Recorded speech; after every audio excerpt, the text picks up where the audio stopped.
Bago tayo mag-umpisa sa ating istorya, i-comment mo naman kung taga saan ka at anong oras ka nanonood ngayon. Malay mo habang nakikinig ka sa kwento ni Doña Salvacion, may maalala kang isang ina, isang lola o isang matandang minsan ding nagmahal ng sobra pero sa huli ay nakaramdam na parang nakalimutan na siya ng sariling pamilya. Kaya huminga ka muna ng malalim. Makinig ng mabuti. Hindi lang tungkol sa yaman pamana o paghihiginte.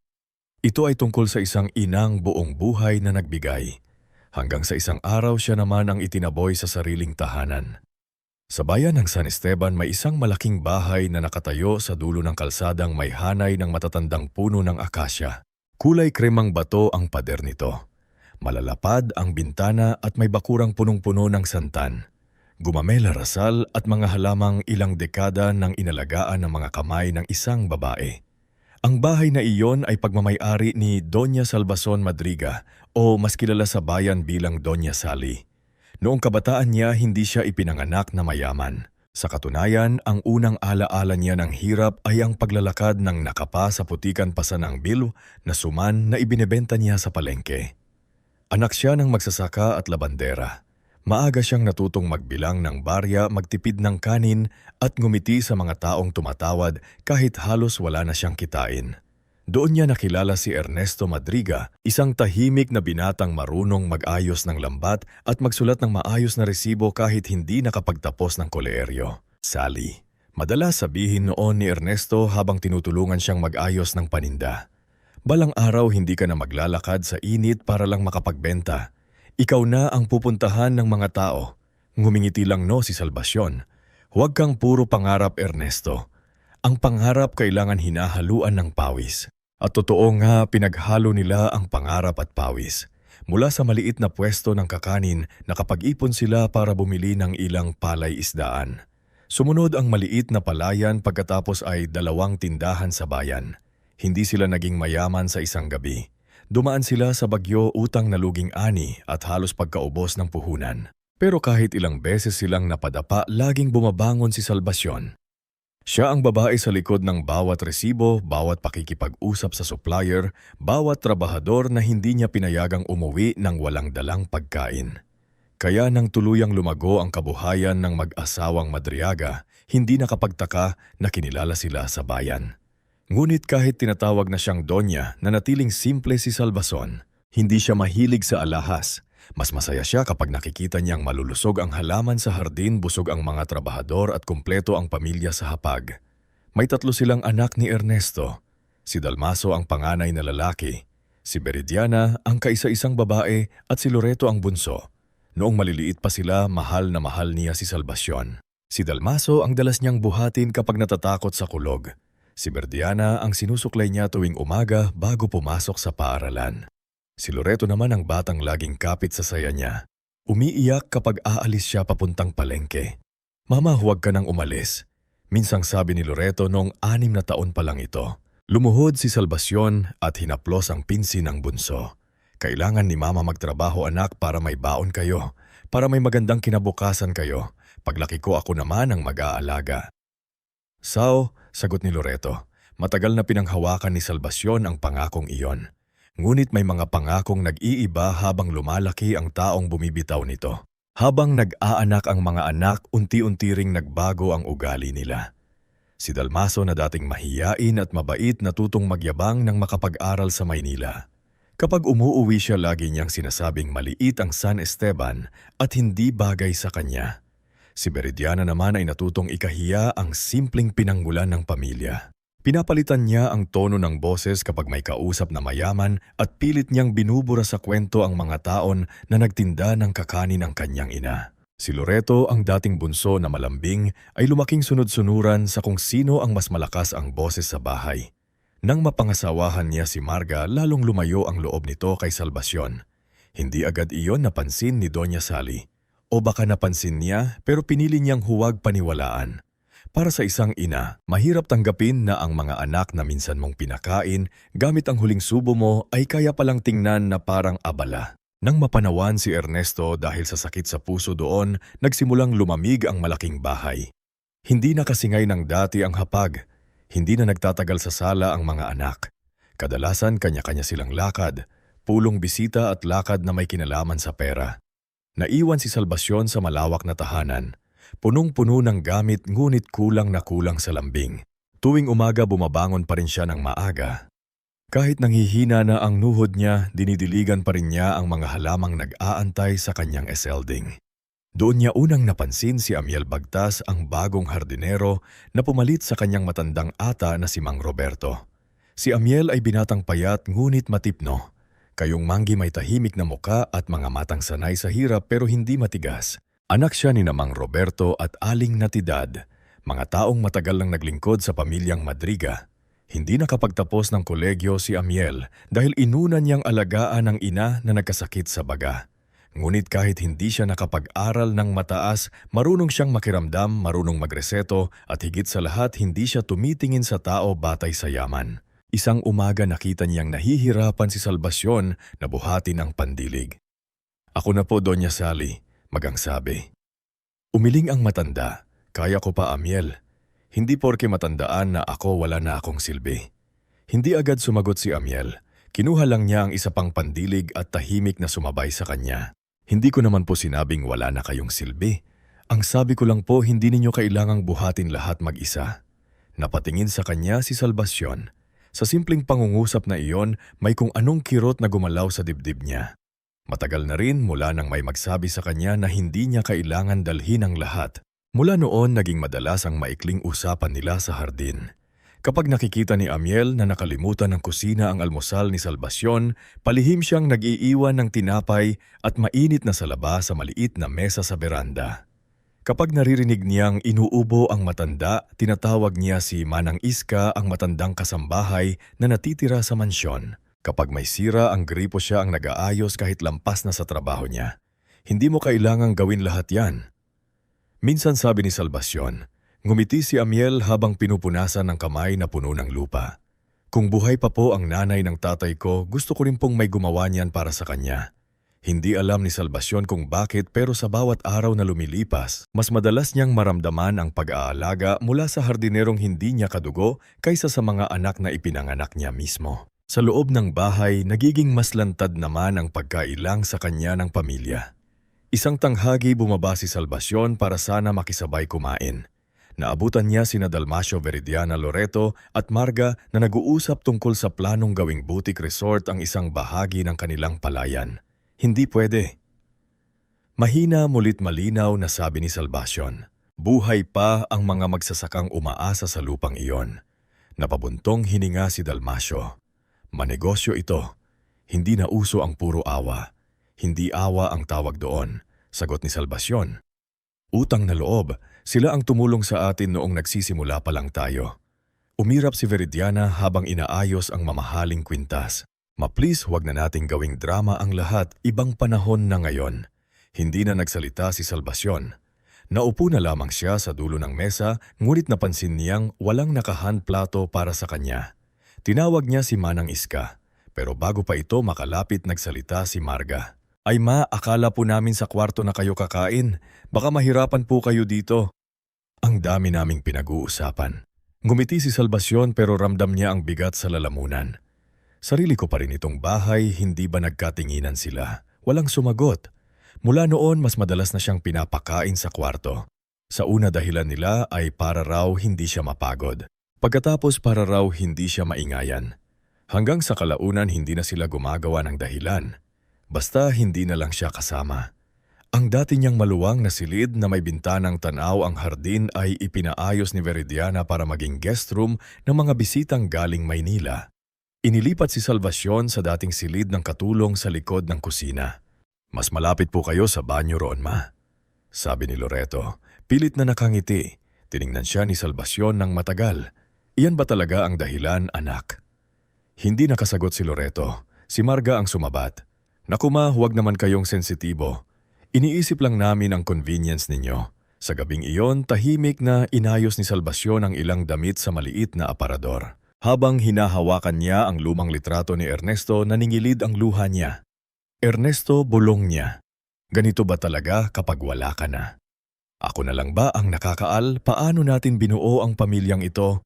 Walang sumagot kundi ang mahinang ugong ng lumang electric fan at ang malamig na katahimikan ng kwartong hindi kanya. Sa kabila nito, may isang batang nagbibigay pa rin sa kanya ng kaunting aliw. Si Zafiro, anak ni Veridiana. Taon pa lang ito tahimik at mahilig gumuhit. Madalas itong sumisilip sa kwarto ni Salvacion para magdala ng biskwit o magpakita ng drawing. Lola Sally, sabi ni Zafiro isang hapon, "Iginuhit ko po kayo sa hardin." Nakangiti si Salvacion habang tinitignan ng larawan sa drawing. Nakaupo si Salvacion sa ilalim ng puno. Napapalibutan ng bulaklak at may malaking araw sa likod niya. "Ang ganda naman nito, apo, para po kayong reyna ng halaman." Ngunit bago pa sila makapag-usap nang matagal dumating si Veridiana. "Zafiro, bakit ka nandito? May online class ka pa." "Tapos na po, mama. Still, huwag mong istorbohin si Lola. Kailangan niyang magpahinga." Kitang-kita ni Salvacion kung paanong hinila ni Veridiana ang anak palayo. Bago tuluyang makalabas, lumingon si Zafiro sa lola niya. Puno ng paghingi ng tawad ang mga mata. Doon lalong naramdaman ni Salvacion na hindi lang siya inaalis sa mesa sa silid at sa usapan. Unti-unti na rin siyang binubura sa alaala ng mga susunod na henerasyon. Dumating ang kaarawan ni Dalmaso. Gaya ng inaasahan, naging malaking handaan ito sa mansyon. Nagpabitin sila ng ilaw sa hardin, naglagay ng mahabang buffet table at nag-imbita ng mga kilalang tao sa bayan. Nandoon si Konsehala Eprasia na mahilig ngumiti kapag may kamera. Nandoon din si Octavio Lasso, negosyanteng laging may dalang mamahaling relo at mas mamahaling kasinungalingan. Dumating din si Dr. Milburn, sikat ang doktor ng pamilya, kasama ang ilang kakilala ni Veridiana. Mula sa maliit niyang kwarto, naririnig ni Salvacion ang tawanan sa sala. Amoy niya ang inihaw na manok, kaldereta, pansit at mga pagkaing minsan ay siya mismo ang nagluluto para sa pamilya. Ilang oras siyang naghintay na may tumawag sa kanya, ngunit walang dumating. Bandang 8:00 ng gabi, dahan-dahan siyang tumayo. Isinuot niya ang luma ngunit malinis na bestidang kulay abo. Sinuklay niya ang puti na niyang buhok at inilagay sa bulsa ang panyo ni Ernesto. Mabagal siyang lumakad palabas. Hawak ang pader para hindi matumba. Pagdating niya sa malaking dining area, napalingon ang ilang bisita. Saglit na tumahimik ang paligid. "Ma," gulat na sabi ni Dalmaso. Pero halata sa mukha niya ang inis. Ngumiti si Salvacion ng mahina. "Kaarawan mo, anak, gusto ko lang sanang makisalo kahit kaunti." Nagkatiginan sina Veridiana at Marga. Si Loreto ay yumuko, parang biglang naging interesado sa baso ng tubig. Lumapit si Veridiana sa ina, pilit na nakangiti sa harap ng mga bisita. "Dapat nagpapahinga na kayo. Ang daming tao dito." "Hindi naman ako istorbo. Gusto ko lang kumain kasama kayo." Napatingin si Dalmaso sa mga bisita. Pagkatapos ay sa nanginginig na kamay ng ina, sa halip na alalayan ito, humakbang siya palapit at bumulong, ngunit sapat ang lakas para marinig ng ilan. "Manakakahiya, baka matapunan ninyo ang mesa." Napakorrupt si Salvacion. Parang may malamig na kutsilyong dahan-dahang pumasok sa dibdib niya. Si Veridiana naman hindi na nakapagpigil. "Ma-please, dyan ka na lang muna kumain sa labas. Mas presko roon. Ang tanda mo na, ang kalat mo pang tingnan kapag nahihirapan kang kumain." Nadyalo ang buong paligid. Sa gilid ng pinto nakatayo si Amiel. Hawak ang tray ng mga baso. Nanlaki ang mga mata niya sa narinig.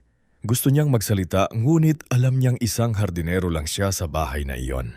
Si Loreto ang huling nagsalita at siya ang pinakamasakit para kay Salvacion. Masabi nito halos pabulong, "Huwag na po kayong magpabigat ngayong gabi." Birthday ni Kuya. Sa sandaling iyon, hindi na narinig ni Salvacion ang mahihinang bulungan ng mga bisita. Hindi na niya nakita ang pagkukunwaring ngiti ni Veridiana. Hindi na niya naramdaman ang lamig ng sahig sa kanyang paa. Ang narinig na lang niya ay ang dating boses ng batang si Loreto. "Paglaki ko, ako naman ang mag-aalaga sa iyo." Ngunit wala na ang batang iyon. Ang nasa harap na ngayon ay isang lalaking mas piniling manahimik sa harap ng pananakit sa sariling ina. Dahan-dahang tumanggo si Salvacion. Hindi siya sumikaw. Hindi siya umiyak sa harap nila. Hindi siya nagmakaawa. "Pasensya na. Nakalimutan kong hindi na pala ako kasama sa hapag na ito." Tumalikod siya at mabagal na naglakad palabas. Sa bawat hakbang ramdam niya ang bigat ng taon, hindi sa tuhod kundi sa puso. Sa may veranda, sinalubong siya ng malamig na hangin at mahinang ambon. Ilang saglit pa narinig niya ang yabag ni Amiel sa likod niya. Doña Sally, sandali po, may dala po akong pagkain. Huwag po kayong aalis ng gutom. Huminto si Salvacion. Nang bumingon siya, nakita niya si Amiel na basang-basa na rin ng ambon. Hawak ang maliit na plato ng kanin-ulam at isang basong tubig. Sa unang pagkakataon sa gabing iyon, tumulo ang luha niya. Amiel, bulong niya, bakit ikaw pa ang nakakaisip niyan? Hindi agad nakasagot ang binata. Ibinaba niya ang tingin. Parang nahihiya sa sakit na hindi naman siya ang gumawa. Kasi po kung nanay kayo, ayokong may gumawa sa inyong nang ganon. Napahawak si Salvacion sa dibdib. Sa loob ng bahay, nagpapatuloy ang musika, tawanan at pagdiriwang. Ngunit sa labas sa ilalim ng ambon, may isang matandang ina na unti-unting nauunawaan na minsan ang tunay na pamilya ay hindi nasusukat sa dugo. At sa gabing iyon, bago pa man siya tuluyang lumaya sa mansyong itinayo ng kanyang pawis at luha, may isang pasyang tahimik na nabuo sa puso ni Doña Salvacion Madriaga. Hindi na siya mananatili sa bahay kung saan siya tinuring na pabigat. Hindi na siya kakapit sa hapag kung saan wala ng upuan para sa kanya. At higit sa lahat, hindi na niya ipagkakatiwala ang bunga ng buong buhay niya sa mga anak na nakalimot kung paano magmahal. Bago tayo magpatuloy sa ating istorya, i-comment mo muna kung taga saan ka at anong oras ka nanonood ngayon. Minsan habang nakikinig tayo sa ganitong kwento, hindi natin maiiwasang maalala ang mga magulang o matatandang minsang tiniis ang lahat para sa pamilya, pero sa huli ay sila pa ang nasaktan ng mga taong pinakamamahal nila. Kaya sa parteng ito, pakinggan natin kung paano nagsimula ang paglayo ni Doña Salvacion sa bahay na siya mismo ang nagtayo at kung paano niya natagpuan ang unang liwanag sa piling ng taong hindi niya kadugo.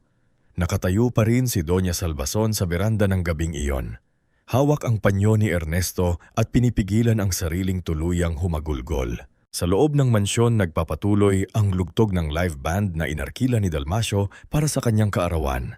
May tawanan, may salpukan ng baso, may malalakas na bati mula sa mga bisitang walang alam sa bigat ng nangyari. Ilang minuto pa lamang ang nakalilipas.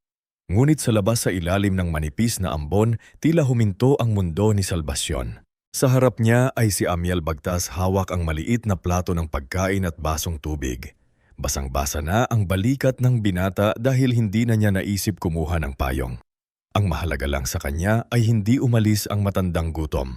Doon niya, Sally, mahina niyang sabi, kumain po muna kayo kahit kaunti, baka sumakit ang tiyan ninyo. Kanina pa po kayong walang kain. Tinignan ni Salvacion ang plato, kanin, kaunting kaldereta at 2 pirasong pritong saging. Simple lang, tira lang marahil sa kusina. Ngunit sa gabing iyon, mas mahalaga pa iyon kaysa sa lahat ng pagkaing nakalatag sa loob ng bahay. Hindi ako makakain, Amiel. Bulong niya, parang may nakabara sa lalamunan ko. Dahan-dahang inilapag ni Amiel ang plato sa maliit na mesang bato sa biranda. Kung hindi po ninyo kayang kumain ngayon, ibabalot ko na lang po. Pero huwag po kayong magpapalipas ng tuluyan. Napaupo si Salvacion sa lumang bangkong kahoy. Ilang segundo siyang tahimik, nakatingin sa madilim na hardin. Doon niya naalala ang mga panahong siya mismo ang nag-aayos ng mga lamesa kapag may handaan. Siya ang nagsisiguradong may pagkain ng bawat kasambahay, bawat hardinero, bawat driver. Hindi niya kailanmang hinayaang may taong nakatayo sa labas habang ang iba ay busog sa loob. At ngayon, siya ang may-ari ng bahay. Siya ang pinakain sa labas. Amiel, sabi niya, halos hindi marinig. Narinig mo ba ang sinabi nila, hindi agad nakasagot ang binata? Yumuko siya bakas sa muka ang pagpipigil ng galit. Opo, masakit pala kapag ang anak mo ang nagsabing pabigat ka. Sabi ni Salvacion, akala ko sanay na ako sa lungkot mula nang mawala si Ernesto. Pero iba pala kapag buhay ang taong mahal mo, pero parang patay ka na sa paningin nila. Napakumyum ang kamay ni Amiel. Hindi niya karapatan ang manghusga sa pamilyang pinaglilingkuran niya. Ngunit hindi niya rin kayang balwalain ang nakita at narinig. Hindi po kayo pabigat, sabi niya. Kung hindi dahil sa inyo, wala po ang bahay na iyan. Wala po ang lupang tinatapakan nila. Wala po ang apelyidong ipinagyayabang nila. Napatingin sa kanya si Salion. Ang mga salitang iyon, simple man ay parang kumot na ibinalot sa nanginginig niyang kaluluwa. Sa loob, biglang lumakas ang tawanan. Narinig nila ang boses ni Verdiana na nagsasabing, okay lang si Mama. Mahilig lang talagang magdrama kapag maraming tao. May ilang tumawa, napikit si Salvacion. Sa puntong iyon, tumayo siya. Mabagal ngunit buo ang desisyon. Amiel, sabi niya, samahan mo ako sa kwarto. Nagulat ang binata. Opo, tatawagin ko po ba si Manang Iska? Huwag na ikaw na lang. Tahimik silang pumasok sa likurang bahagi ng bahay upang hindi na dumaan sa sala. Sa makitid na pasilyo papunta sa dating kwarto ng katulong ramdam ni Salvacion ang bawat hakbang. Hindi dahil sa sakit ng tuhod, kundi dahil sa bigat ng pagputol sa isang buhay na buong tagal niyang iningatan. Pagdating nila sa maliit na silid, binuksan niya ang ilaw. Nakalatag sa kama ang manipis na kumot. Katabi ang lumang unan na hindi man lang tugma ang punda. May isang aparador, isang maliit na mesa at kahon ng gamot sa tabi. Wala roon ang dating bango ng kanyang lumang silid. Wala roon ang malaking bintana kung saan natatanaw niya ang hardin. Parang silid yon ng isang taong pansamantala lamang pinatuloy. Hindi ng babaeng nagpatayo ng buong mansyon. Dahan-dahan niyang binuksan ng aparador at kinuha ang maliit na bag na kulay kayumanggi.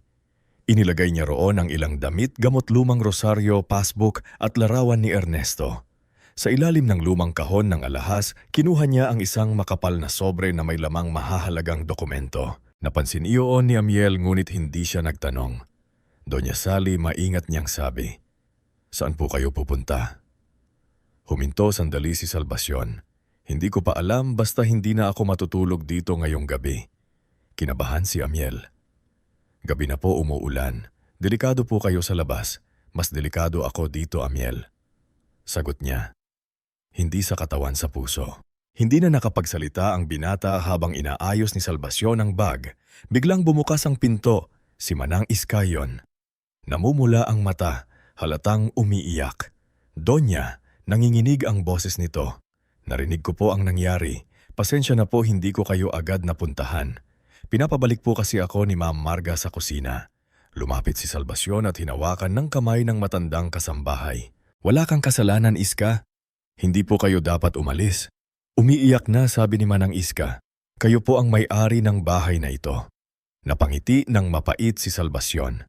"Minsan, Iska, pwede pa ang ikaw ang may-ari ng bahay, pero wala ka ng tahanan." Napayuko si Manang Iska at tuluyang napaiyak. Bago sila tuluyang makaalis, narinig ang mabilis na yabag sa pasilyo. Si Zafiro ang dumating. Nakapajama, hawak ang drawing notebook sa dibdib. "Lola," takot na tanong ng bata. "Aalis po kayo?" Nanikip ang dibdib ni Salvacion. Lumuhod siya ng bahagya kahit masakit ang tuhod upang makapantay ang mukha sa apo. "Sandali lang, apo," sabi niya kahit alam niyang hindi ito ganoon kasimple.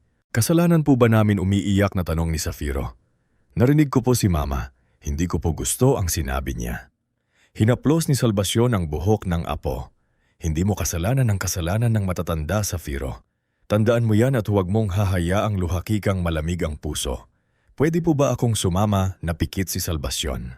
Gusto niya sanang yakapin ang bata at dalhin palayo sa lahat ng kasinungalingan sa bahay na iyon. Ngunit alam niyang hindi pa iyon ang tamang oras. Anak pa rin si Zafiro ni Bidiana. Bata pa ito at hindi niya guguluhin ang buhay nito ng walang paghahanda. "Hindi ngayon," malumalay niyang sabi, "pero magkikita tayo ulit. Pangako." Inabot ni Zafiro ang isang papel mula sa kanyang notebook. Drawing iyon ni Salvacion sa ilalim ng puno. Katulad ng ipinakita niya noong nakaraang araw. Sa ibaba may nakasulat sa batang sulat kamay para kay Lola Sally. Ang reyna ng hardin. Tuluyang tumulo ang luha ni Salvacion. Tinupi niya ang drawing at inilagay sa bag katabi ng larawan ni Ernesto. "Salamat, apo." Yakap siya ni Zafiro ng mahigpit. Ilang sandali lang narinig nila ang boses ni Bidiana mula sa kabilang pasilyo. "Zafiro, nasan ka na naman?" Nakapit ang bata sa lola, ngunit marahang inalis ni Salvacion ang mga kamay nito. "Pumunta ka na," bulong niya. "Huwag kang matakot, basta maging mabuti ka." Umalis si Zafiro na umiiyak habang si Salvacion naman ay tuluyang nang umakbang palabas ng kwarto na hindi naging kanya. Sa likod ng bahay sila dumaan. Si Amiel ang nagbuhat ng bag, habang hawak ni Salvacion ang payong na ibinigay ni Manang Iska. Sa bawat hakbang palayo, naririnig pa rin niya ang kasiyahan sa loob ng mansyon. Walang humabol na anak. Walang tumawag na, "Mahuwag kang umalis." Walang humingi ng tawad. Pagdating nila sa gate, huminto si Salvacion at lumingon sa bahay. Ilang dekada ng buhay niya ang nakatayo roon. Ang unang sahod ni Ernesto, ang unang iyak ni Dalmasio, ang unang hakbang ni Bridiana, ang unang salitang mama ni Loreto. Lahat ng iyon ay parang ilaw sa bintana na unti-unting namamatay. Paalam muna bulong niya hindi sa bahay, kundi sa dating pangarap na buo pa ang pamilya niya. Hindi kalayuan sa mansyon, may maliit na bahay sa gilid ng lumang nursery ng halaman. Doon nakatira sina Amiel Mang Roberto at Aling Natividad. Hindi iyon marangya. Yero ang bubong, kawayan ng ilang dingding at may mga paso sa harap na yari sa lumang lata. Ngunit kahit maliit may ilaw sa bintana at amoy ng bagong saing na kanin. Nang kumatok si Amiel, bumukas agad ang pinto. Si Aling Natividad payat at maputla ngunit maaliwalas ang mukha ang sumalubong. Amiel, bakit ngayon ka lang? Natigil siya nang makita si Salvacion. Diyos ko, Doña Sally, basang-basa kayo. Sumunod si Mang Roberto. Nakasakay dahil mahina na rin ang tuhod. Ma'am Sally, pasensya na kayo. Sabi ni Salvacion, pilit na pinatatag ang boses, kung istorbo ako. Ano pong istorbo agad na sabi ni Aling Natividad? Pumasok po kayo. Amiel, kumuha ka ng tuwalya. Roberto, painitin mo ang tubig. Sa loob ng maliit na bahay, pinaupo nila si Salvacion sa pinakamalinis na upuan. Binigyan siya ng tuyong kumot, mainit na tubig at lugaw na may luya. Walang nagtatanong ng mapanghusga. Walang nagmamadaling malaman ng chismis. Ang naroon lamang ay pag-aalaga. Habang kumakain siya ng ilang kutsarang lugaw, napatingin siya sa paligid. Lumaang mesa, may bitakang sahig at ang kurtina ay halatang tinahi mula sa lumang tela. Pero ang kakaiba, walang lamig, walang yabang, walang nagpaparamdam sa kanya na sobra siya. Pasensya na po kung lugaw lang, sabi ni Aling Natividad, napailing si Salvacion. Huwag kang humingi ng pasensya, ngayong gabi ito ang pinakamainit na pagkaing natanggap ko. Nagkatinginan sina Amiel at kanyang mga magulang. Hindi na nila kailangang magtanong para maintindihan. Kinabukasan maagang nagising si Salvacion sa tilaok ng manok at tunog ng walis sa labas. Sa unang sandali, nalito siya kung nasaan siya. Hindi ito ang malamig na kwarto sa likod ng kusina. Hindi ito ang mansyong malawak pero walang lambing. Nasa maliit siyang silid ni na Amiel. Nakahiga sa malinis na banig. May kumot na amoy araw at sabon. Mula sa labas, narinig niya ang boses ni Aling Natividad. Ma'am Sally, gising na po ba kayo? Gusto ninyo po ba ng kape? Napangiti siya. Walang pabigat, walang istorbo. Walang dyan ka na lang sa labas. Tanong lang kung gusto niya ng kape. Lumabas siya at nadatnan si Amiel na nagdidilig ng halaman. Nang makita siya nito, agad na lumakit. Magandang umaga po.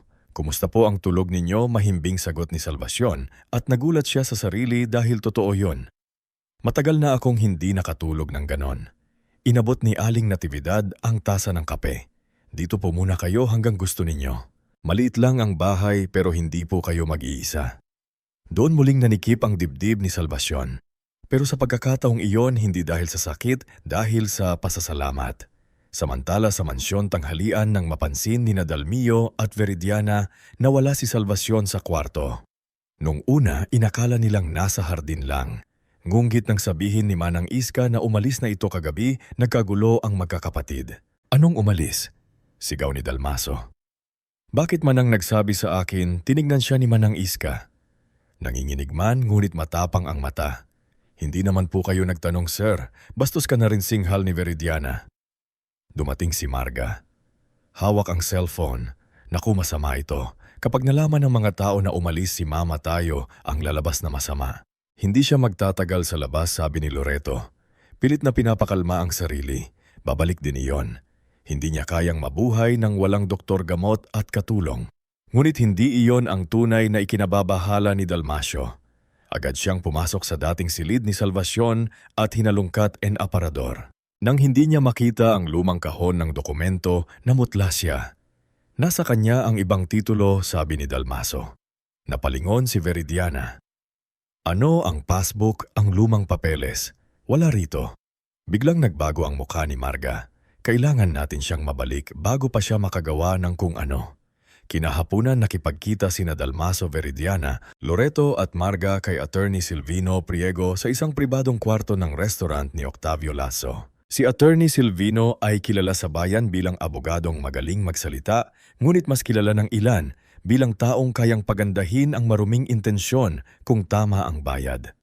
Ang gusto ninyong mangyari, sabi ni Atty. Silvino, habang inaayos ang salamin ay mapatunayan na hindi na malinaw ang pag-iisip ng inyong ina. Hindi naman siya baliw, mahinang sabi ni Loreto. Tinignan siya ng masama ni Marga. Loreto, gusto mo bang mapunta sa hardinero ang lahat na patahimik siya? Sumandal si Dalmaso. Hindi namin sinasabing baliw, ang sinasabi namin matanda na madaling maimpluwensahan, lalo na ng taong tulad ni Amiel. Numiting maminipis si Atty. Silvino. Kung gaan kailangan natin ng doktor testigo at tamang kwento. Habang pinaplano ng sariling mga anak kung paano kukunin ang karapatan niyang magdesisyon, si Salvacion naman ay nakaupo sa harap ng maliit na bahay ni na Amiel, nakatingin sa tanimang puno ng halaman. May hilera ng petsa silitanglad at ilang halamang gamot.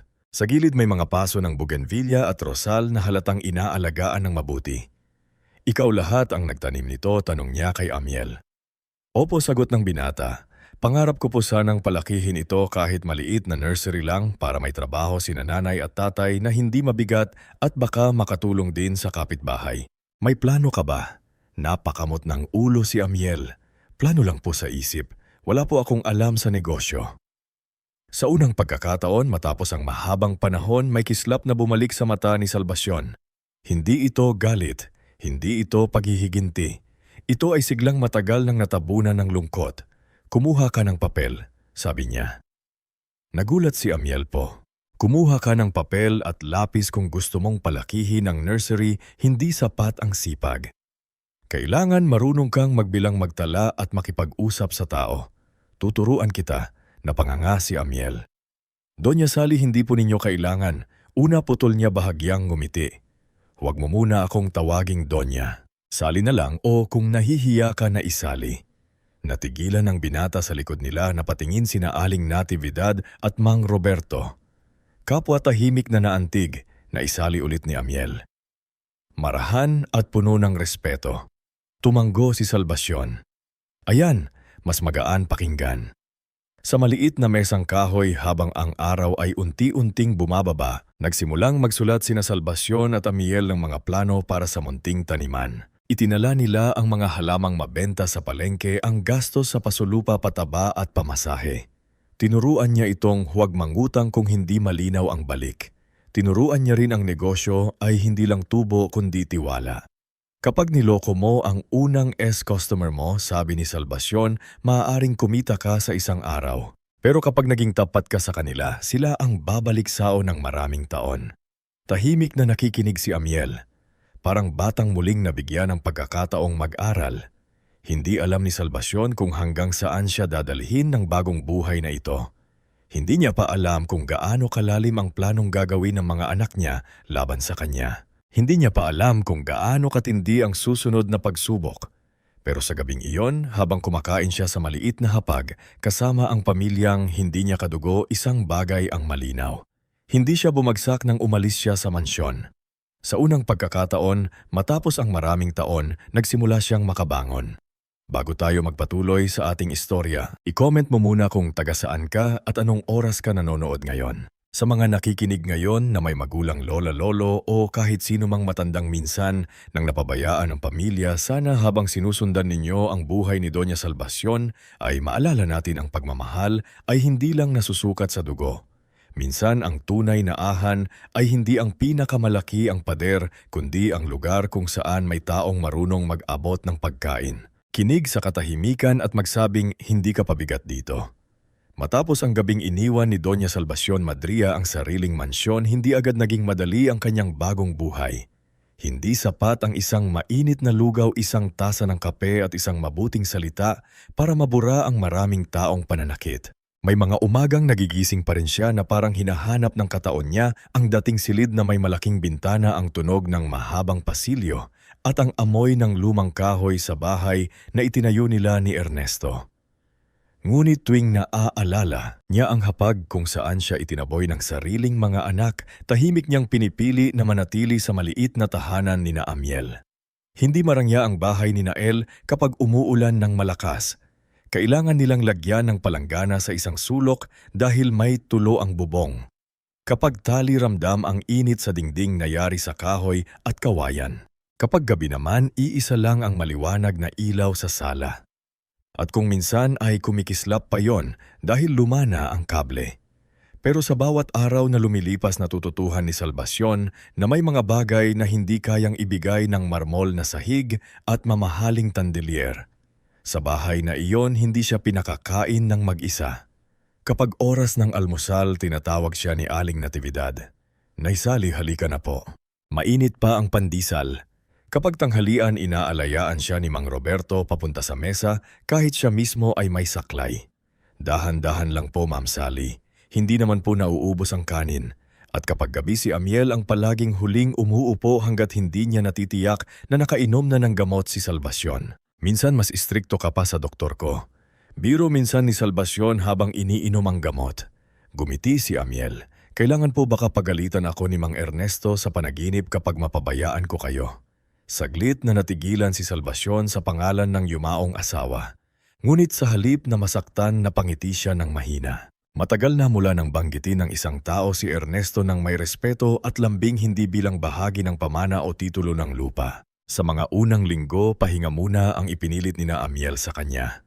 Ngunit hindi sanay si Salvacion na walang ginagawa. Isang hapon nakita siya ni Hami sa gilid ng maliit na taniman, hawak ang lapis at lumang kwaderno. Nakaupo siya sa bangkong kahoy, seryosong sinusuri ang hilera ng mga paso. Naisali, ano pong ginagawa ninyo? Tanong ni Amiel. Tinitignan ko kung alin ang mabenta, alin ang matagal lumago, at alin ang taksaya sa lupa. Sagot niya. Napakamot ng ulo si Amiel. Akala ko po nagpapahangin lang kayo. Ang taong marunong magnegosyo ang miel kahit nagpapahangin nagbibilang. Doon nagsimula ang mas maayos na plano para sa maliit na nursery. Hindi na lamang ito pangarap na nakasulat sa papel. Araw-araw may ginagawa silang hakbang. Tinuruan ni Salvacion si Amiel gumawa ng simpleng talaan. Puhunan, gastos, benta tubo at utang na dapat iwasan hanggat maari. Tinuruan niya rin itong makipag-usap sa mga suki ng hindi mukhang desperado at hindi rin mayabang. Kapag may bumili sao ng isang paso ng halaman, paliwanag niya, huwag mong isipin na isang benta lang iyon. Isipin mo na iyon ang simula ng tiwala. Kapag namatay ang halaman dahil mali ang itinuro mo sa kanya, hindi na siya babalik. Pero kapag tinuruan mo siyang alagaan iyon, babalik siya at magdadala pa ng kaibigan. Tahimik na nakikinig si Amiel habang sina Aling Natividad at Mang Roberto ay nakatanaw mula sa maliit na kusina. Para sa kanila, hindi lang negosyo ang nabubuo. Parang unti-unti ring bumabalik ang dating apoy sa mata ni Salvacion. Pagkalipas ng 2 buwan, nagsimula silang maglagay ng maliit na karatula sa labas ng taniman. Hardin ni Ernesto. Si Salvacionismo ang nagpangalan nito. Noong una tumutol si Amiel, nayali pangalan ng asawa ninyo iyon. Baka dapat sa inyo nakapangalan, umiling siya. Si Ernesto ang unang naniwala na may patutunguhan ang bawat bagay na inalagaan. Ate ka Amiel, inalagaan mo ako nung gabing itinabo ako. Tama lang na ang lugar na ito ay ipangalan sa taong nagturo sa akin na ang kabuhayan ay hindi lang para yumaman kundi para may makain ng iba. Hindi man malaki ang hardin ni Ernesto, mabilis itong napansin ng mga kapitbahay. Una, dahil magaganda at malulusog ang halaman. Ikalawa, dahil mismong si Doña Salvacion ang nakaupo roon kung minsan nagtuturo sa mga bumibili kung paano diligan ang rosan, paano ilipat ang sili sa mas malaking paso at paano hindi malunod sa tubig ang halamang gamot. Isang umaga dumating si Belmira, isang biudang dating gumagawa ng paso, ngunit nawalan ng kabuhayan nang namatay ang asawa. Naisali, nahihiyang sabi ni Belmira, "Narinig ko po na bumibili kayo ng paso, marunong po akong gumawa. Hindi man kasing pulido ng sabayan, matibay naman po." Sinuri ni Salvacion ang dala nitong 3 paso. Hindi perpekto ang hugis pero maganda ang pagkakaluto ng luwad. "Magkano ang singil mo?" tanong ni Salvacion. Napayuko si Belmira, "Kayo na po ang bahala." Umiling si Salvacion, "Huwag mong ipauubaya sa iba ang halaga ng pagod mo. Sabihin mo ang presyo." Nanginginigmang sinabi ni Belmira ang presyo, pumayag si Salvacion. Simula noon si Belmira na ang gumawa ng karamihan ng paso ng hardin ni Ernesto. Sumunod na sumali si Cardo Lumban, dating driver ng pampasaherong van na nawalan ng pasada dahil sa pagkakasira ng makina. Siya ang tumulong maghatid ng halaman sa kalapit na barangay gamit ang lumang tricycle na hiniram muna sa bayaw. May pagkamapagbiro si Ricardo kaya dalas gumaan ang paligid kapag siya ang nandoon. Naisali kong lalaki pa ang benta natin baka kailangan ko na ng truck. Pero sa ngayon ang tricycle ko muna ang hari ng kalsada. Basta huwag mong ihahari sa lubak. Sagot ni Salvacion, dahilan para matawa sina Amiel at Bilmira. Mayroon din si Pining, isang tahimik na dalagitang pamangkin ni Aling Natividad. Magaling siyang mag-ayos ng bulaklak ngunit mahiyain. Sa una tagalinis lang siya ng tuyong dahon. Ngunit nang nakita ni Salvacion ang ginawa nitong simpleng dekorasyon mula sa santan palmera at puting rosal, agad niya itong kinausap. Pining, saan mo natutuhan yan? Wala po. Tinitignan ko lang po sa lumang magazine. Mula ngayon, ikaw ang bahala sa flower arrangements para sa mga bibili ng pangregalo. Nanlaki ang mata ni Pining. Ako po, oo, pero tandaan mo na huwag mong minimilit ang galing mo dahil lang tahimik ka. Dumating din si Mang Osayas, dating guro, na napilitang tumigil dahil sa mahinang paningin. Hindi na siya kayang magturo sa paaralan, ngunit malinaw pa rin ang isip. Siya ang tumulong gumawa ng talaan ng orders, resibo at listahan ng mga suki. Sa bawat taang sumasali sa hardin ni Ernesto, mas lalong lumalawak ang maliit na kamilyang nabubuo sa paligid ni Salvacion at Amiel. Habang unti-unting umaangat ang buhay sa maliit na nursery, kabaliktaran naman ang nangyayari sa mansyon. Sa labas, pilit pa ring ipinapakita ni Dalmasio Veridiana Loreto at Marga na kontrolado nila ang lahat. Ngunit sa loob nagsisimula ng pumutok ang mga problemang matagal nilang itinago. Si Dalmio ay naglagay ng malaking pera sa resort investment na inaalok ni Octavio Lazo. Ipinangako ni Octavio na dodoble ang kita sa loob ng 6 na buwan. Ngunit makalipas lamang ang ilang linggo ay naglaho ang ilan sa pondong pinasok ni Dalmaso. Kapag tinatawagan niya si Octavio, puro dahilan ang sagot. Relax Dalmaso, sabi ni Octavio sa telepono. Ganito talaga ang negosyo. Hindi pwedeng kabahan ka agad. Pera ng pamilya ang ginamit ko. Mariing bulong ni Dalmaso. Akala ko ba malaki ang mamanahin ninyo? Malamig na sagot ni Octavio. Doon lalo siyang kinabahan.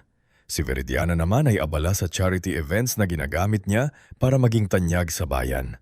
Nagpapakuha siya ng litrato habang nag-aabot ng grocery packs, ngunit marami sa pondong nakalaan sa mahihirap ay napupunta sa mamahaling damit, catering at dekorasyong magpapaganda sa pangalan niya. Hindi niya alam na may ilang volunteer na nagsisimula ng magtanong kung bakit kulang ang mga supot na naipapamigay.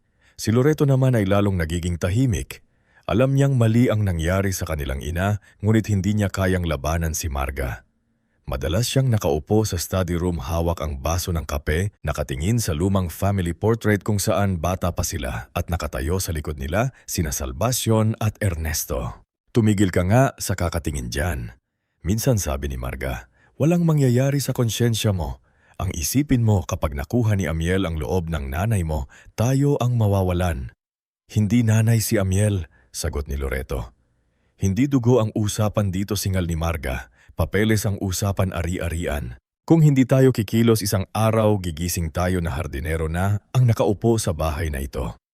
Ang mga salitang iyon ang lalong nagpaalab sa takot ng magkakapatid. Hindi nagtagal, nagsimula silang manira. Si Veridiana ang unang nagpakalat sa mga kaibigan niya na si Amiel daw ay masyadong malapit kay Salvacion at baka ginagamit lamang ang awa ng matanda. Si Dalmaso naman ay nagpadala ng 2 tauhan, sina Bruno Hilario at Temyong Sual, upang takutin ang mga bumibili sa nursery. Isang madaling araw nagising si Ricardo sa ingay mula sa taniman. Nang lumabas siya, nakita niyang may ilang paso na basag, may mga halamang binunot at may pulang pinturang nakasulat sa pader na kawayan. Manloloko ang hardinero. Halos manginig sa dalit si Amiel nang makita iyon. Kinabukasan, sino ang gagawa nito? Tanong ni Pining.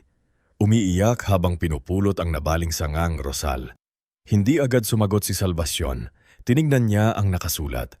Pagkatapos ay ang mukha ni Amiel na punong-puno ng kahiyaan. Kahit wala naman itong kasalanan. Nayali, mahinang sabi ni Amiel, baka dapat lumayo na lang ako. Baka dahil sa akin kaya kayo nadadamay. Hindi ka lalayo. Iyan ang gusto nila kapag umalis ka dahil sa kasinungalingan. Parang tinulungan mo silang gawing totoo ang paraatang nila. Dumating si Mang Oseas, dala ang kwaderno ng orders. May nakita akong dalawang lalaking paikot-ikot kagabi. Hindi taga rito. Isa sa kanila may pilat sa baba. Kilala ko yun, tauhan ni Bruno Hilario. Madalas kong makita malapit sa bodega ni Sir Dalmaso. Tahimik ang lahat. Hindi na kailangang sabihin ni Salvacion kung sino ang nasa likod. Alam na nila. Ngunit handid sa maghintay, pinili niyang magpatuloy. Pininturahan nila ang pader. Pinulot nila ang mga paso. Inilipat nila ang mga halaman na maaari pang mabuhay. At sa araw ding iyon naglagay si Salvacion ng bagong karatala sa tabi ng luma. Ang nasi halaman muling tutubo kapag inalagaan. Maraming tao ang nakabasaon. Handid sa matakot lalo pang dumami ang bumili. May mga kapitbahay na tumulong maglinis. May ilang magsasaka mula sa dating lupa ng Madriga na nagdala ng libreng lupa at bunot. Unti-unti nang nagiging malinaw sa bayan na handid man hindi nag-iingay si Salvacion ay hindi rin nag-iisa. Sa gitna ng mga pangyayaring iyon, si Zafiro naman ang tahimik na nagiging saksi sa tunay na kulay ng kanilang pamilya. Sa mansyon madalas niyang marinig ang usapan ng ina Tio Ohin at tiyahing Marga. Isang gabi habang naghahanap siya ng charger sa study room, narinig niya ang boses ni Attorney Silvino sa speakerphone. Kailangan nating maipakita na hindi na matatag ang pag-iisip ni Doña Salvacion. Sabi ng abogado kung may doktor na pipirma, mas madali nating mahaharang ang anumang pagbabago sa kanyang mga ari-arian. May kakilala ako, sagot ni Marga. Hindi man siya ang regular doktor ni Mama, marunong siyang makisama kapag binayaran. Napalunok si Zafiro, dahan-dahan niyang binuksan o recorder sa kanyang cellphone. Nanginginig ang kamay niya ngit pinilit niyang manatiling tahimik. Paano kung lumaban si Mama, tanong ni Loreto? Then we make it look like Amiel manipulated her. Sagot ni Veridiana, simple, parang may bumagsak na bato sa dibdib ni Zafiro. Bata pa siya pero alam niyang mali iyon. Hindi lang ito simpleng away. Pamilya, plano na itong sirain ang isang matanda na walang ginawa kundi magmahal. Kinabukasan nagkunwari siyang papasok sa library. Ngunit sa halip ay pumunta siya sa hard ni Ernesto. Dala niya ang kopya ng audio recording. Ilang screenshot ng mensahe ni Marga sa hindi kilalang doktor at resibo ng perang nakita niyang nakatago sa drawer ni Dalmasio na may pangalan ni Attorney Silvino. Nadat na niya si Salvacion sa ilalim ng maliit na told. Nagtuturo kay Pining kung paano ayusin ang bulaklak para sa kasal ng isang guro. Lola, tawag ni Zafiro. Hingal at kinakabahan. Napalingon si Salvacion. Zafiro, tumakbo ang bata at hinakap siya ng mahigpit.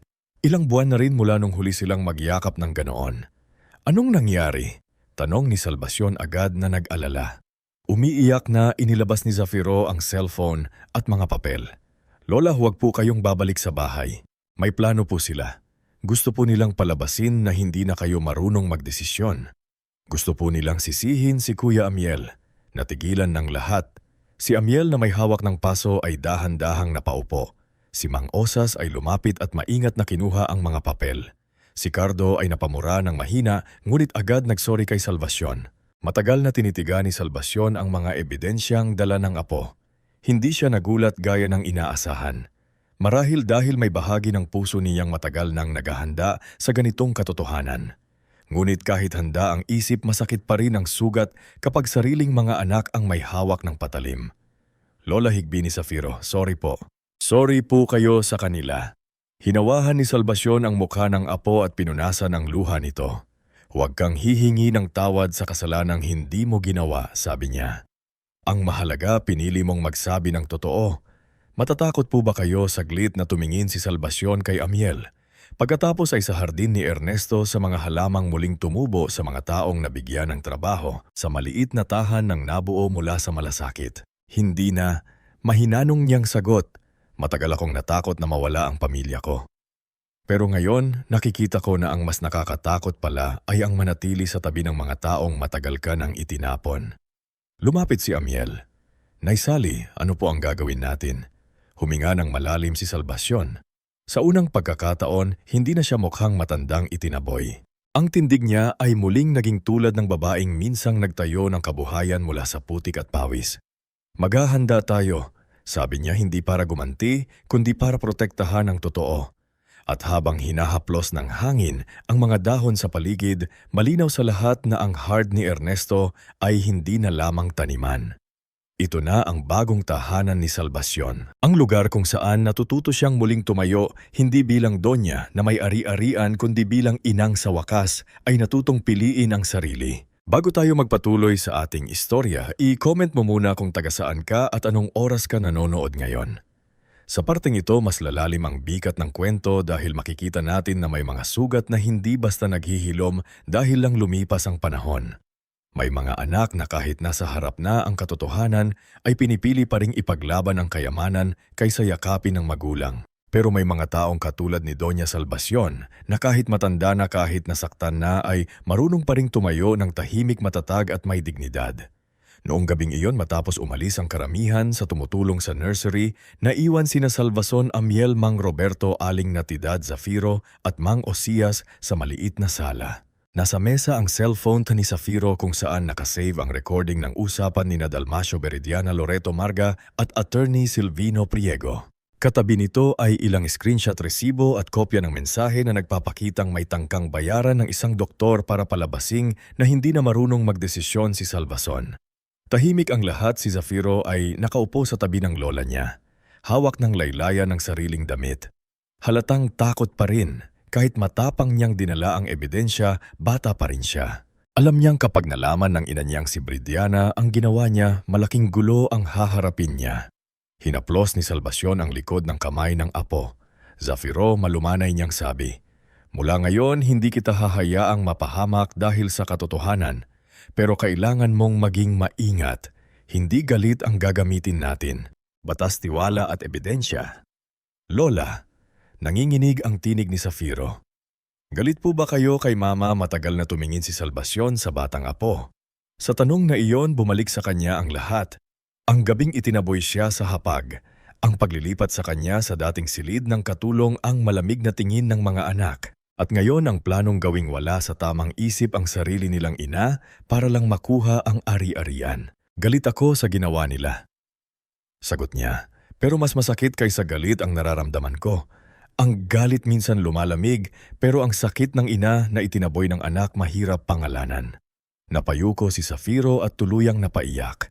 Lumapit si Amiel at inilapag ang tasa ng mainit na salabat sa harap ni Salvacion. "Naisali," sabi niya, "may kakilala po ba kayong mapagkakatiwalaang abogado? Hindi po pwedeng tayo-tayo lang ang hahawak nito." Tumanggo si Mang Usayas. "Tama si Amiel. Kung si Attorney Silvino ang gamit nila, kailangan ninyo ng abogadong hindi nabibili." Saglit na nag-isip si Salvacion. May pangalan siyang matagal nang hindi nababanggit, ngunit hindi niya nakalimutan isang babaeng minsan nilang tinulungan ni Ernesto noong kabataan nito, si Coralia Mendaros. Anak ito ng dating trabahador sa palaisdaan nila. Dahil sa tulong ni Ernesto at Salvacion, nakapagtapos ito ng abogacía. Noong huling balita niya, may sarili na itong maliit ngunit respetadong law office sa kabayanan, si Coralia. Sabi ni Salvacion, Attorney Coralia Mendaros, kung may taong hindi tatalikod sa katotohanan, siya iyon. Kinabukasan sinamahan ni Amiel si Salvacion papunta sa maliit na opisina ni Attorney Coralia. Hindi marangya ang opisina. Nasa ikalawang palapag ito ng lumang gusali sa tabi ng botika. May simpleng karatula at may mga upuang kahoy para sa naghihintay. Ngunit malinis, maayos at walang bahid ng yabang. Nang makita ni Coralia si Salvacion, halos hindi ito makapaniwala na patayo siya mula sa kanyang mesa. Lumapit at yumuko upang halikan ang kamay ng matanda. "Doña Sally," sabi niya, halatang puno ng emosyon ng tinig. "Kung hindi dahil sa inyo ni Mang Ernesto, baka naglalaba pa rin ako sa likod ng palengke. Ano pong maipaglilingkod ko sa inyo?" Pinaupo siya ni Salvacion. Hindi niya pinaikot-ikot ang usapan. Inilahad niya ang lahat. Ang pagtrato ng kanyang mga anak, ang pag-alis niya sa mansyon, ang pagtanggap niya sa kanya ni Amiel, ang pag-usbong ng hardin ni Ernesto at ang mga ebidensyang dala ni Zafiro. Tahimik na nakinig si Coralia. Habang tumatagal ang kwento, unti-unting tumitigas ang kaniyang mukha. "May recording kayo?" tanong niya. "Oo," sagot ni Salvacion. "Pero ayokong gamitin ito para sirain lang sila. Gusto ko lang protektahan ang sarili ko at protektahan ang mga taong tinutulungan namin." Tumingin si Coralia kay Amiel. Pagkatapos ay muling bumaling kay Salvacion. "Unang hagbang, kailangan nating ipakita na malinaw ang inyong pag-iisip at kusang loob ang lahat ng desisyon ninyo. Kailangan ng medical evaluation mula sa doktor na walang koneksyon sa kanila. Pangalawa, kailangan nating ayusin ang inyong huling habilin ng legal malinaw at hindi madaling mabasura. Tahimik na tumanggo si Salvacion. Handa na ako. Ilang araw ang lumipas dumaan si Salvacion sa masusing pagsusuri. Hindi si doktor. Milburn sikat ang unang lumapit dahil kahit siya ang doktor ng pamilya, nais ni Coralia ng independent specialist mula sa probinsyang katabi. Isinama nila si Dr. Geraldo Quintos, isang geriatric specialist na kilala sa pagiging istrikto. Tinuri nito ang memorya ni Salvacion pag-unawa sa ari-arian kakayahang magdesisyon at dahilan kung bakit niya gustong baguhin ang kanyang huling habilin. Doña Salvacion. Tanong ni Dr. Quintos habang nakaupo sila sa opisina ni Coralia. Naiintindihan ba ninyo na kapag binago ninyo ang inyong huling habilin, maaaring magkaroon ng pagtutulol mula sa inyong anak, tinututulan na ako kahit wala pa akong binabago? Mahinang sagot ni Salvacion, bakit ninyo gustong ipamana kay Amiel Bagtas ang malaking bahagi ng inyong ari-arian? Hindi agad sumagot si Salvacion. Tumingin siya sa bintana kung saan matatanaw ilang punong gumagalaw sa hangin. Dahil ang lupa, doktor, kapag napunta sa taong sakim nagiging dahilan ng gutom ng iba. Pero kapag napunta sa taong marunong mag-alaga, nagiging kabuhayan. Nakita ko kay Amiel ang pag-aalaga na hindi ko na nakita sa mga anak ko. Pinilit ba kayo ni Amiel na palingon siya kay Amiel? Halatang kinakabahan siya. Hindi, sagot ni Salvacion. Sa katunayan kung siya ang tatanungin, baka ayaw pa niyang tumanggap ng kahit ano. Yun ang dahilan kung bakit siya karapat-dapat. Matapos ang pagsusuri, malinaw ang resulta. Buo ang pag-iisip ni Salvacion. Naiintindihan niya ang lahat ng ginagawa niya. Walang palatandaan na siya ay minamanipula o pinipilit ng nailabag ni Coralia. Ang medical certificate sa harap niya, hindi nagdiriwang si Salvacion. Hinawakan lamang niya ang papel at tahimik na napapikit. Ernesto, bulong niya, sana tama ang ginagawa ko. Kinabukasan, nagsimula ang mahabang pag-aayos ng bagong huling habilin. Hindi ito ginawa ng padalos-nalos. Ilang beses nilang binasa, binago at nilinaw ang bawat bahagi. Nandoon si Coralia, dalawang independent witness na walang koneksyon sa pamilya at isang notaryo publiko mula sa ibang bayan. Ipinamana ni Salvacion kay Amiel ang lumang mansyon, ang malaking bahagi ng sakahan at ilang paupahang tindahan, ngunit may malinaw na kondisyon. Hindi maaaring ibenta ang lupaing sakahan sa loob ng maraming taon at kailangang gamitin ang malaking bahagi ng kita para sa livelihood program ng hardin ni Ernesto. Ang dating mansyon ay hindi magiging bahay na pangyabang kundi magiging sentro para sa matatandang inabandonan ng pamilya, mga batang ulila at mga manggagawang gustong matuto ng paghahalaman. Naglaan din siya ng pondo para kay Zafiro, hindi bilang gantimpala sa pagdala ng ebidensya, kundi bilang proteksyon sa kinabukasan nito. Naglaan siya ng kabayaran at benepisyo para kinamanang Iska Mang Roberto, Aling Natividad, Belmira, Cardo, Pining Mang Osias at iba pang trabahador na naging tapat sa kanya at sa alaala ni Ernesto. Para sa tatlong anak, hindi niya sila lubos na inalis. Binigyan niya sina Dalmacio Veridiana at Loreto ng tig-iisang maliit na bahagi ng pera at ilang lupang hindi pangunahing pinagkukunan ng kabuhayan.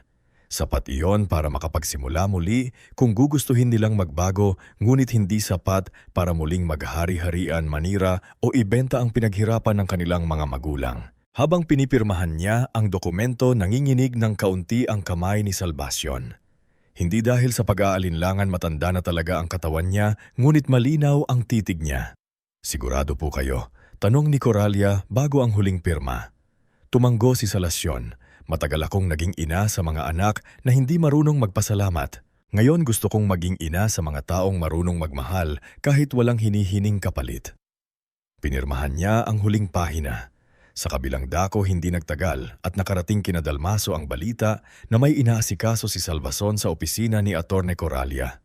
Ang unang nagsabi nito ay isang kakilala ni Veridiana sa munisipyo na nakakita kay Salvacion at Amiel na pumasok sa gusali. Nang marinig iyon, nagwala si Dalmaso sa mansyon. Sabi ko na nga ba? Sigaw niya habang hinampas ang mesa. Nilalason talaga ng hardinerong iyon ang utak ni Mama. Si Veridiana ay namumutla habang hawak hone. Hindi pwedeng matuloy yan. Hindi pwede. Ano na lang ang sasabihin ng mga tao kapag nalaman nilang mas pinili ni mama ang katulong kaysa sa sariling mga anak hardinero? At masahol iyon sa mata ng mga tao. Si Loreto naman ay tahimik. Sa loob niya may awa, takot at hiya na sabay-sabay na bumabangga. Ngunit gaya ng dati, hindi niya alam kung paano lalaban sa agos. Dumating si Attorney Silvino, dala ang folder, kasama niya sina Octavio Lazo at dalawang lalaking minsang nakita ni Mang Osya sa paligid ng nursery, sina Bruno Hilario at Temyong Sual. Kailangan nating kumilos bago pa nila ma-finalize ang lahat. Huli na ba ang tanong ni Dalmasio? Hindi pa. Kung mapapakita nating may undue influence, sagot ng abogado. Kailangan nating puntahan siya, harapin siya sa harap ng tao. Gawing mukhang biktima siya ni Amiel. Kapag napahiya ang hardinero, baka umatras. Kaya, isang hapon habang abala ang hardin ni Ernesto sa paghahanda para sa malaking order ng halaman sa paaralan, dumating ang tatlong sasakyan sa labas ng nursery. Bumaba sina Dalmaso, Veridiana, Loreto, Marga Atorne, Silvino, Octavio, Bruno, Hilario at Temong Sual. Kasama rin sila ng ilang taong inimbita ni Veridiana, kabilang si Konsehala Efrasia, na akala ay simpleng pag-uusap pamilya lamang ang masasaksihan. Napahinto sa trabaho sina Belelmira, Carbo, Pining at Mang Osias. Si Amiel ay agad na lumapit kay Salvacion na noon ay nakaupo sa ilalim ng told. Nagtuturo sa dalawang matatandang babae kung paanong alagaan ang halamang gamot. Naisali, nandito sila. Mahinang sabi niya, hindi nagulat si Salvacion. Inayos niya ang kanyang shawl at tumayo ng dahan-dahan. Hayaan nilang lumapit. Si Dalmoo ang unang nagsalita. Malakas ang boses upang marinig ng lahat. Matama na ito. Umuwi na kayo. Pinag-uusapan na kayo ng buong bayan. Pinaglalaruan lang kayo ng lalaking iyan. Itinuro niya si Amiel, napatingin ang mga tao na mula ang mukha ni Amiel. Hindi sa hiya sa kasalanan kundi sa bigat ng paratang na alam niyang hindi totoo. Kuya, mahinang sabi ni Loreto, huwag naman dito. Tumahimik ka. Singhal ni Veridiana. Pagkatapos ay humarap siya kay Salvacion. Mamahal ka namin pero hindi normal ang ginagawa mo. Iniwan mo ang pamilya mo para sa hardinerong ito. Saglit na tahimik si Salvacion. Pagkatapos ay lumapit siya sa gitna sa harap ng lahat. Iniwan ko ba kayo o itinaboy ninyo ako? Walang nakasagot. Sumabat si Marga. Mahuwag ninyong baligtarin. Nag-aalala lang kami sa inyo. Matanda na kayo. Madali na kayong mauto. Doon lumapit si Attorney Silvino. Kunwaring magalang, Doña Salvacion. Bilang abogado ng inyong mga anak, hinihiling kong sumama kayo sa amin para sa inyong sariling kapakanan. May dahilan kami para maniwalang may mga taong nakikialam sa inyong desisyon. Hindi natakot si Salvacion. Sa halip lumingon siya kay Mang Osayas. Mang Osayas, pakitawag si Attorney Coralia. Ilang sandali lamang mula sa loob ng maliit na opisina sa nursery, lumabas si Coralia. Maayos ang suot, hawak ang folder at diretso ang tindig. Hindi inaasahan ni na Silvino na nandoon siya. Magandang hapon, sabi ni Coralia. Ako ang legal counsel ni Doña Salvacion Madriaga. Kung may sasabihin kayo tungkol sa kanyang kapasidad o karapatan, idaan natin sa maayos na usapan. Nabigla si Veridiana.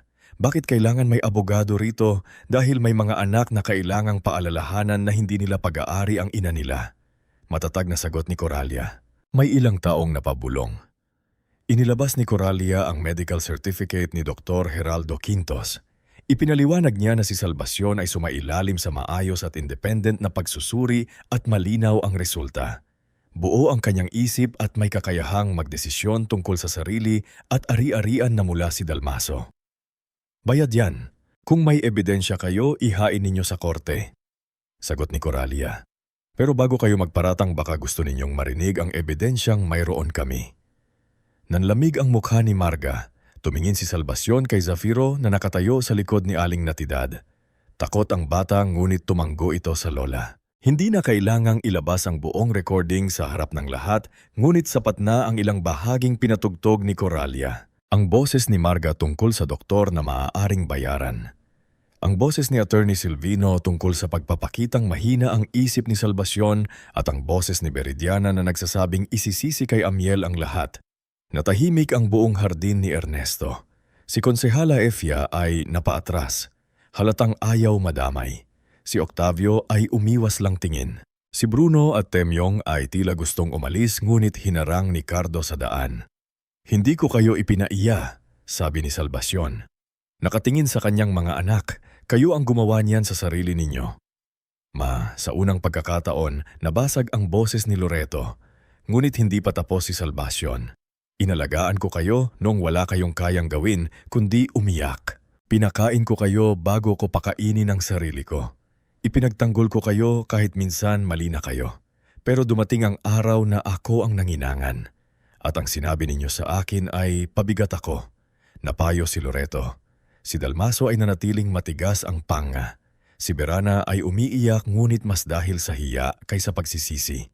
Hindi ko ipinagkait sa inyo ang pamana dahil hindi ko kayo anak. Ipinagkait ko ang kapangyarihan sirain ang pinaghirapan namin ng inyong ama dahil nakalimutan ninyo kung para saan iyon. Inilahad ni Coralia ang buod ng huling habilin. Hindi lahat ng detalye sapat para malaman ng lahat na si Amiel ang pangunahing tagapagmana ng mansyon sa Kahan at ilang ari-arian hindi upang yumaman lamang kundi gawing sentro ng kabuhayan at kalinga ang mga ito. Doon tuluyang namutla ang magkakapatid. Siya sigaw ni Dalmaso na ninginig ang daliri habang itinuturo si Amiel. Tahimik na lumuhod si Amiel sa harap ni Salvacion. Hindi ito esena ng tagumpay. Hindi siya mukhang taong nanalo ng ari-arian. Mukha siyang anak na natatakot masaktan pa ang inainahang minahal niya. Nayali, sabi niya, nanginginig ang tinig. Hindi ko po kailangan ng lupa, bahay o pera para alagaan kayo. Kung gusto niyo pong bawiin ang lahat, hindi po ako magagalit. Ang mahalaga lang po sa akin, huwag na po kayong bumalik sa lugar na sinasaktan kayo. Napatingin ang mga tao kay Amiel, kahit si Coralia ay napalunok. Sa simpleng salitang iyon, lalong nakita ng lahat ang dahilan kung bakit siya pinili ni Salvacion. Inalalaya ni Salvacion si Amiel na tumayo. Alam ko, sabi niya, kaya nga kayo ang pinagkatiwalaan ko. Pagkatapos ay humarap siya sa kanyang mga anak. Kung gusto ninyong bumalik sa buhay ko, hindi paana ang hihingi ninyo. Hindi bahay, hindi titulo. Humingi kayo ng tawad kapag handa na kayong magbago. Hindi kapag wala na kayong makuha. Walang palakpak, walang sigawan. Ngunit ang katahimikan sa hardin ni Ernesto ay mas mabigat kaysa anumang parusa. Isa-isang umatras ang mga anak ni Salvacion. Si Dalmaso ay unang sumakay sa sasakyan, galit na galit ngunit walang masabi. Si Veridiana ay sumunod luhaan at nanginginig sa takot sa kahihiyang kakalat sa bayan. Si Marga ay humila kay Loreto. Ngunit bago tuluyang umalis, lumingon si Loreto sa ina. May nais siyang sabihin ngunit walang salitang lumabas. Naiwan si Salvacion sa gitna ng hardin. Hawak ang kamay ni na Amiel at ni Zafiro. Sa hapon ding iyon, habang muling bumabalik sa trabaho ang mga tao sa paligid, naupo si Salvacion sa ilalim ng lumang tolda. Hindi siya nakaramdam ng saya sa pagbagsak ng mga anak. Walang ina ang tunay na natutuwa kapag nakikita niyang napapahiya ang sariling dugo. Ngunit may kakaibang ginhawa sa dibdib niya. Hindi dahil nanalo siya, kundi dahil sa wakas matapos ang mahabang panahon narinig ang katotohanan. Bago tayo magtungo sa huling bahagi ng ating istorya, i-comment mo muna kung taga saan ka at anong oras ka nanonood ngayon. Sa bawat kwentong tulad nito, may aral na hindi agad nakikita habang umiiyak pa ang mga karakter. Minsan kailangan mo nang mawala ang isang tao sa lugar kung saan siya minamaliit bago makita ng lahat kung gaano pala siya kahalaga. At sa pagtatapos ng kwento ni Doña Salvacion Madriaga, makikita natin na ang tunay na tagumpay ay hindi laging nasusukat sa paghihiganti kundi sa kakayahang bumuo ng tahanan para sa mga taong minsan ding itinapon ng mundo. Matapos ang araw na nabunyag ang katotohanan sa hardin ni Ernesto, hindi agad naging tahimik ang bayan ng San Esteban. Sa palengke sa simbahan sa munisipyo at maging sa mga tindahan sa gilid ng kalsada, iyon ang usap-usapan ng mga tao. Hindi dahil mahilig silang makitsismis lamang, kundi dahil marami ang nakasaksi kung paano hinarap ni Doña Salvacion Madriga ang sariling mga anak nang sumisigaw. Hindi nanlalait at hindi naghihiganti. Grabe pala ang ginawa nila sa nanay nila, sabi ng isang tindera ng gulay habang nagbabalot ng peay. Akala ko pa naman mabait si Ma'am Verdiana dahil sa mga charity niya. Sagot ng kasama nito, yun pala sariling ina hindi maalagaan. Ngunit habang lumalawak ang balita, hindi nakaramdam si Salvacion ng tuwa. Sa maliit na silid niya sa bahay ni na Amiel, madalas siyang nakaupo sa tabi ng bintana. Hawak ang rosaryo at larawan ni Ernesto. Hindi siya nalulugod na napapahiya ang kanyang mga anak.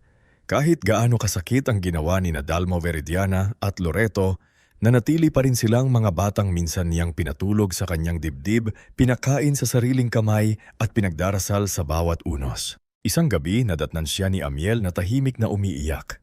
Naisali marahan niyang tawag. Masama ba ang pakiramdam ninyo? Pinunasan ni Salvacion ang luha. Hindi anak. Naaalala ko lang sila nung maliliit pa. Si Dalmo takot na takot sa kulog. Si Veridiana ayaw matulog kapag hindi ko sinusuklay ang buhok. Si Loretom lagi akong hinahanap kapag aalis ako. Tahimik na naupo si Amiel sa tabi niya. Hindi siya nagsalita agad. Natutuhan niyang may mga lungkot na hindi kailangang sagutin ng payo. Minsan sapat na ang presensya. Masama ba akong ina dahil hindi ko na ibinalik ang lahat sa kanila? Tanong ni Salvacion. Umiling si Amiel. Hindi po. Ang masamang ina na isali yung hinahayaang masira ang mga anak dahil laging pinapatawad kahit hindi natututo. Binigyan niyo pa rin sila ng pagkakataon pero hindi niyo hinayaang sirain nila ang kabuhayan ng iba. Matagal na tumingin si Salvacion sa binata. Sa kanyang mga mata hindi na lamang hardinero si Amiel. Anak na ito sa paraang hindi kailangang ipilit ng dugo. Lumipas ang mga buwan.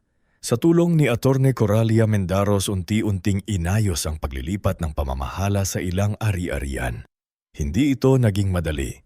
May mga papeles buwis opisina at ilang pagtatangkang harangin ni Dalmaso at Veridiana. Ngunit dahil malinaw ang dokumento, malakas ang medical certificate ni Dr. Geraldo Quintos at matibay ang ebidensya ang hawak ni Coralia, hindi nagtagumpay ang mga anak na baligtarin ang huling habilin.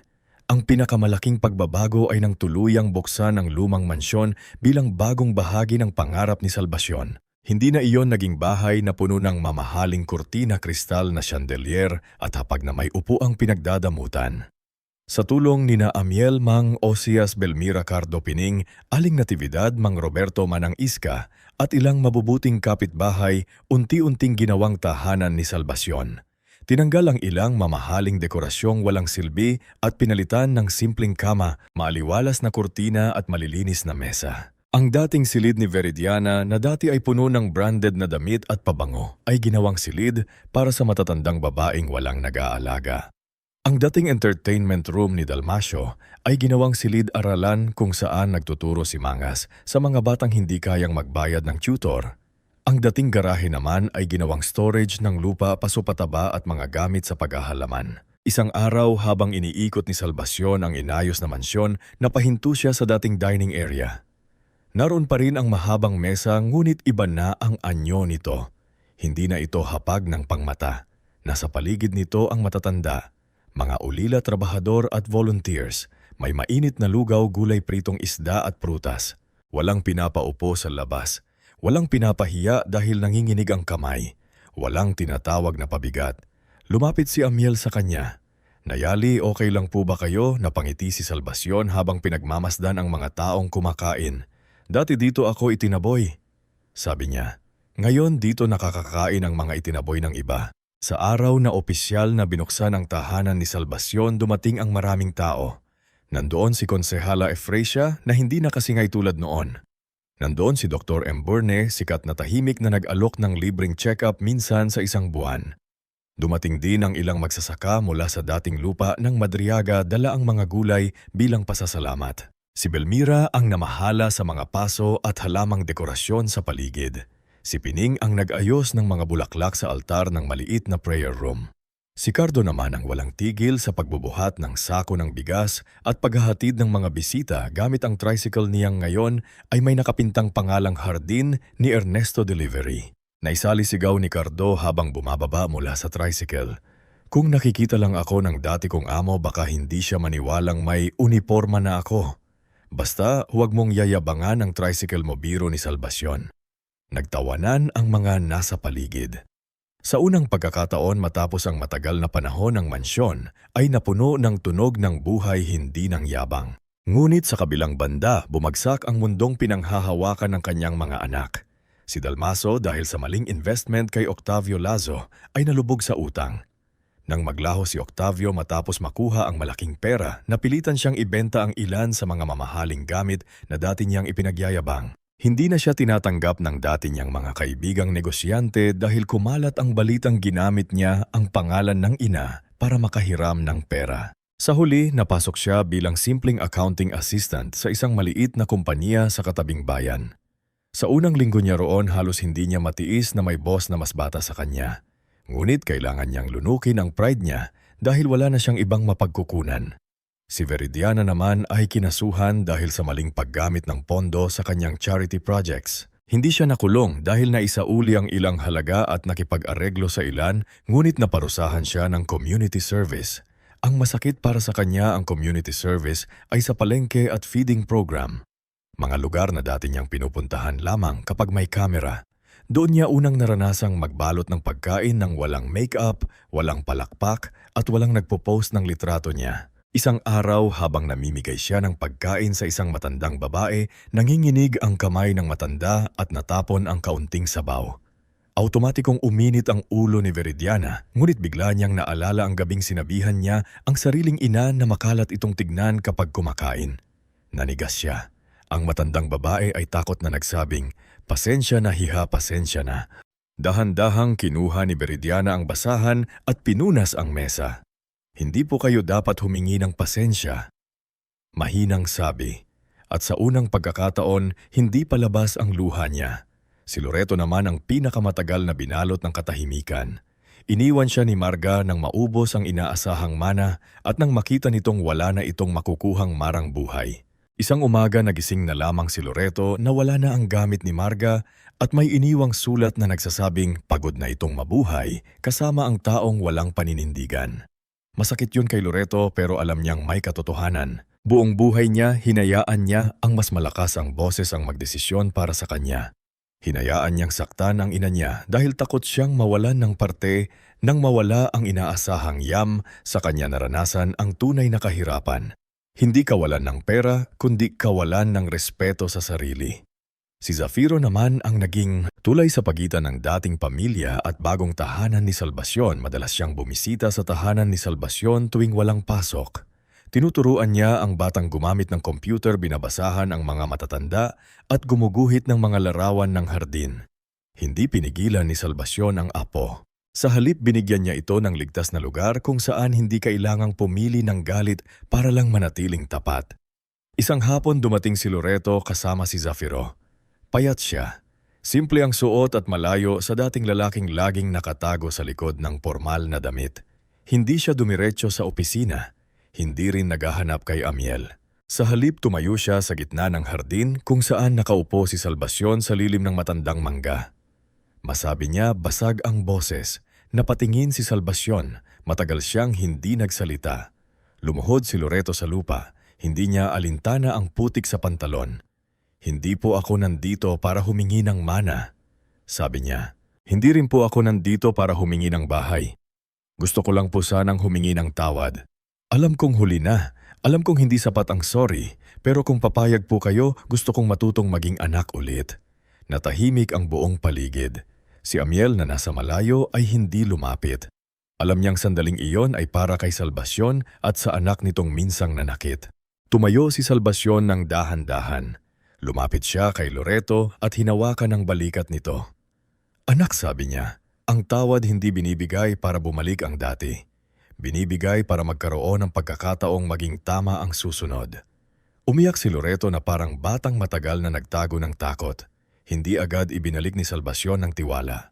Hindi rin niya binago ang habilin. Sa halip pinayagan niyang mag-volunteer si Loreto sa tahanan ni Salvacion. Ang unang trabaho nito ay maghugas ng pinggan pagkatapos ng feeding program. Sa una halata ang hiya niya, ngunit araw-araw siyang bumalik. Unti-unti natuto siyang makinig sa mga matatandang iniwan ng anak, sa mga batang lumaki sa pangungulila at sa mga trabahador na dati niyang hindi tinitignan sa mata. Pagkaraan ng ilang buwan dumating din si Veridiana. Hindi siya kasing tapang ni Loreto. Nakatayo lamang siya sa gate, hawak ang maliit na supot ng tinapay. "Naisali," sabi ni Amiel. "Nandyan po si Ma'am Veridiana." Hindi agad lumabas si Salvacion. Kailangan niyang huminga ng malalim. Nang humarap siya sa anak, nakita niyang wala na ang dating kinang ng yabang sa mukha nito. Pagod ito, namumutla at tila matagal na nga hindi nakakatulog ng maayos. Masabi ni Veridiana, pwede po ba akong tumulong sa kusina? Hindi iyon dramatikong esena. Walang yakapan agad. Walang bigla ang pagkakaayos ngit tumanggo si Salvacion. Maghugas ka muna ng kamay, sabi niya. Maraming kakain at doon nagsimula si Veridiana. Hindi bilang anak na tagapagmana kundi bilang babaeng kailangang matutong magpakumbaba. Si Dalm ang huling bumalik. Umabot pa ng halos 1 taon bago siya nagpakita. Dumating siya isang araw ng tag-ulan. Hindi nakasakay sa mamahaling sasakyan kundi bumaba mula sa pampasaherong jeep. Basa ang gilid ng pantalon niya at hawak niya ang lumang payong. Nakita niya si Salvacion sa veranda ng tahanan. Nakaupungo habang pinapanood ang mga batang naglilipat ng punla. Masabi niya, mabigat ang katahimikan sa pagitan nila. Tinignan siya ni Salvacion. Magsimula ka sa totoo. Napayuko siya. Inakala kong dahil panganay ako, may karapatan ako sa lahat. Nakalimutan kong bago ako naging tagapagmana, naging anak muna ako. Hindi siya agad pinatawad ng buo, ngunit pinasok siya ni Salvacion. Ang unang ipinagawa sa kanya ni Amiel ay pagbubuhat ng sako ng lupa. Sa dating Dalmasyo, insulto iyon. Sa bagong Dalmasyo iyon, ang unang araw na natutunan niyang hindi nakakababa ng pagkatao ang papagod. Lumipas pa ang mga taon. Ang tahanan ni Salvacion ay lalo pang lumago. Nagkaroon ito ng maliit na klinika silid aklatan, taniman ng gulay.